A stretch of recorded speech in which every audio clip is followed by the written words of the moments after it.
Hello and welcome to Stories by Natalie. Today we are going to read the first story I've written from the phrase we've chosen in the last video, from the book Pride and Prejudice by Jane Austen. The phrase sounds, "Sir, you could misunderstand me." I had two options: to name the story by this phrase or to simply use it in the story. And I've chosen the second option, to use it in the story. Also, I've tried to create an atmosphere for storytelling, so I hope you will like it and you will enjoy it. So get comfortable and we can start. Candlestick. The sun was slowly rising, skies of many scales of colours. Red, purple, orange, a beautiful sight to watch. And Florence was watching. She lived at her aunt's small cottage near the forest. She, her aunt and brother Richard were living in a peaceful household bearing a family heritage. But not just any heritage. They had the blood of healers. The bloodline held a nice connection with nature, its elements and intuition so strong a so-called fortune tellers would be gaining their whole lives. Someone would even say they had magic in their blood. You might think with such a great potential they could help the people in the village and the town too, but the inversion is the truth. None of them had the courage to bring up their powers to the light of the world, because in these times they lived in, it would be considered as witchcraft, and that was forbidden. Strongly. Royalty, lieges, all citizens despised it, and if someone found out they had a connection with witches, they would be burned alive. Maybe worse.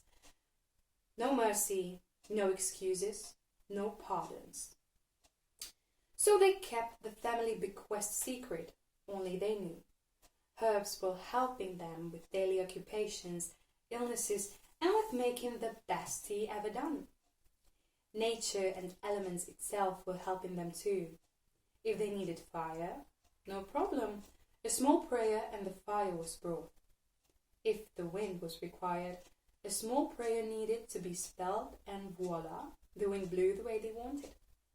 If they needed flowers or trees to bloom, or the soil to be healthy, a small prayer was enough to gain an admirable harvest.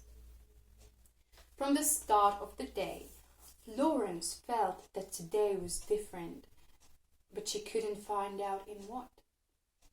She was trying to tell herself to be calm, that everything is all right and her intuition is mistaken. But it never was, and so it wasn't today. In the afternoon, Richard went to town to buy some books. He took their lovely horse Ada and aimed at a small bookshop with her. They were enjoying the nature around them, the town and people then too. Richard bought the books he should have and decided to go to the antique. He needed to do something. When he walked into the antique, the atmosphere suddenly changed. It was dark inside, candles burning down, dust swirling with his every step. Aged objects and items were overlaying each other. Old books in foreign languages lay on the ground in huge stacks. And an old, bored, unsympathetic man with a raven on his shoulder was watching him. Richard became a little bit nervous, but then told himself to relax. He pretended to be interested in some objects and then slowly walked closer to the man. "Hello, sir. I came to look at some stuff and I brought something you might be interested in." He pulled an old candlestick with candles on it out of his bag.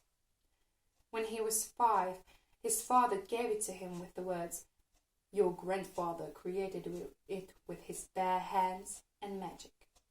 He engraved our family heraldry into it and told me it has an incalculable value. And Richard, oh, that poor creature wanted that incalculable value in his pocket. He always envied the rich aristocracy that was presenting with its wealth on every corner. He wanted the same for him and for his sister and aunt too. The wealth, money, expensive clothes made to measure and of exclusive fabrics, dinners with so much food the table would be saggy. So he decided to sell this curiosity and secure all of that above for them. He handed the candlestick to the man and watched his reaction. The man raised his brow and started to examine the object in his hands. He seemed very interested in it, mainly in the heraldry engraved on it. "Where did you get this?" he asked with a dry, creaky voice. Well, Richard was trying to make up a lie. I found it in the cellar and I thought it might have value, so I brought it here. And he didn't say the whole thought because the dark man interrupted him. "In the cellar, are you saying?" asked the man skeptically. Richard hesitantly nodded. The old man started laughing with his lousy voice. He laughed so hard he could barely breathe. Then he slowly stood up and came out of the shop. Richard was looking at him with pure confusion. A few minutes passed, and Richard was intending to take the candlestick and leave. But then the town guards ran into the antique with the men pointing at Richard and shouting, "Here is a witch! Here is the witch I was talking about!" Richard froze, unable to move. He tried to look confused and said, "No, sir, I don't know what are you talking about?" He tried to hold his voice and tone in a natural sphere. The old man started laughing again. "Oh, little boy, you know very well what I am talking about. That heraldry on the candlestick? You're a Blackwood. I knew your grandfather very well, maybe too well. We knew each other since infancy. I knew all of his secrets. He knew mine. The trust between us was unbreakable. Until the day he betrayed me and broke the trust. I never had the chance for revenge. But now I got it and I will use it. Now arrest him!" Richard's eyes filled with tears. He couldn't believe the situation he fell into. What a stupid idea was this. He started looking around to find an exit from the situation, a solution, but he couldn't think of any. The guards were occupying the doors and all the possible entrances too. He was in a cage. "Oh, and my dear guards, take his family too and burn them alive, as they have been playing with witchcraft and things banned by the rulers and the God alone. No, you can't do this. You don't have any evidence and you can't." "Oh, sir, you quite misunderstand me. I can do anything in order to establish justice and stop the forbidden." There was nothing he could do. Nowhere he could go. No one who would help him. So he tried to connect with his sister's mind and tell her what was going on and in what hell of a situation he was. Or at least tell her he was in trouble. At first, he felt nothing and the small light of faith was burning out slowly. But then, in a few seconds, Florence was standing between the antique doors, rages. The stacks of books started to burn slowly. Confused guards started looking around them. Then the fire became huge and the guards started burning too. They were screaming and they let Richard go. The old man tried to grab him, but the robust plant sprouted from the ground and imprisoned him in a tight hug. "Go, Richard, go until people and the rest of the guards will notice." So they started running, hand in hand. They took Ada and shot out of the town like burning arrows. But another group of guards was following them already, very close to them. They went to the forest and used the nature to help them and protect them. They could pass through the forest blind and still wouldn't get lost. They spent their whole childhood there. They knew every tree, corner, rock.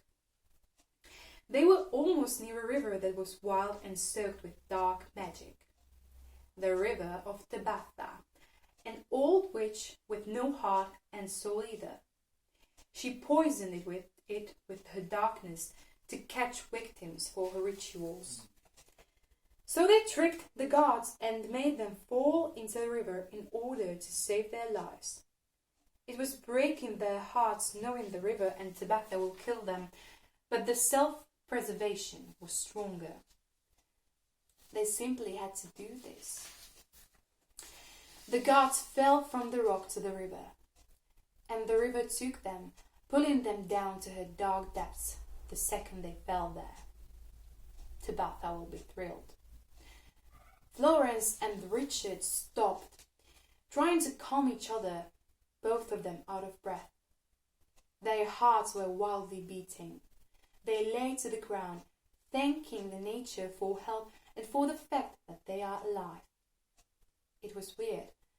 They could die a few minutes ago. They were so close to terrible death, they could be even tortured before. But they still lived. It was a beautiful feeling to be able to breathe, to feel the fresh air in their lungs, to feel the skin of the grass and flowers around them, to see the blue sky, clouds, trees, to hear the sounds of the nature and themselves breathing. They enjoyed this moment and felt like they were born just now. So graceful for the miracle called life. Later in the afternoon, they told their aunt about everything, packed their bags and left in the night so no one could find them. They went to a place they would be more safe. I won't say they lived happily ever after. There were always some problems they had to solve, always someone who wanted to hurt them. But in the long run, they indeed enjoyed and lived their lives fully. That was the only resolution they had, to live fully, to enjoy and celebrate life. That was what death taught them. The end. Thank you very much for listening to my story. I hope you liked it, and you can tell me about your opinion in the comments, or you can text me on Messenger, on Instagram. Yeah.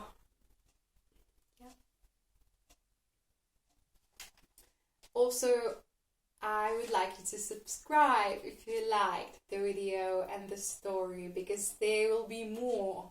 There will be more, and you can be really excited, because I am excited too.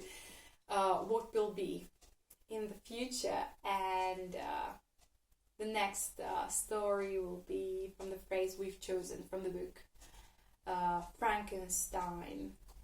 So it will be interesting. And thank you again from the bottom of my heart. Have a nice day, and I love you all.